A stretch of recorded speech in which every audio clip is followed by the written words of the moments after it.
السلام عليكم ورحمة الله وبركاته. أسعد الله مساءكم متابعي الكرام على قناة الشاشة تيفي. أهلا وسهلا ومرحبا في هذا اللقاء الجديد.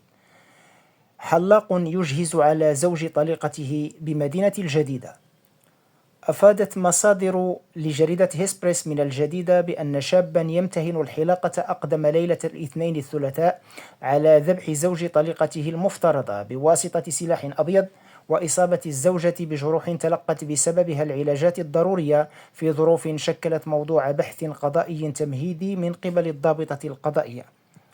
وأوضحت ذات المصادر أن الشابة كانت على علاقة علنية ومشهورة بين أقاربها مع المشتبه فيه الذي يشتغل حلاقا بنية الزواج، وافترقا لأسباب اجتماعية وهي حامل منذ ما يفوق 5 سنوات خلت، وأنجبت منه طفلا يبلغ عمره الآن 6 سنوات.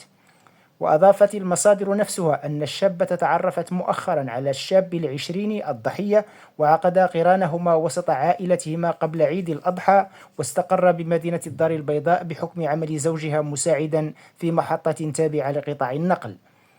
وأردفت المصادر نفسها أن الزوجين حلا مؤخرا بالجديدة في زيارة لعائلة الشابة بمناسبة عيد الأضحى، إلى أن مر ليلة الاثنين من الشارع حيث يوجد محل عمل الطليق المفترض الحلاق، قبل أن يتتبع خطاهما ويوجه طعنات للشابة في بداية الأمر، ويقدم على ذبح الزوج من العنق حيث سقط صريعا وسط بركة من الدماء وفر إلى وجهة مجهولة.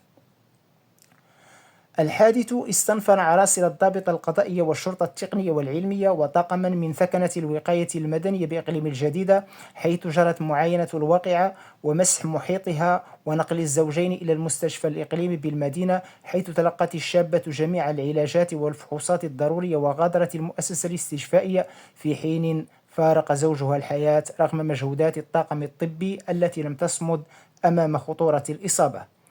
وقد أمرت النيابة العامة المختصة بمحكمة الاستئناف بالجديدة بتوجيه جثة الهالك نحو مستودع الأموات قصد التشريح الطبي لفائدة البحث القضائي التمهيدي المفتوح في الحادث لتحديد جميع الظروف والملابسات المحيطة بالجريمة، في انتظار توقيف المشتبه فيه وإخضاعه لجميع الإجراءات المصدرية قبل اتخاذ القرار القانوني المناسب في حقه.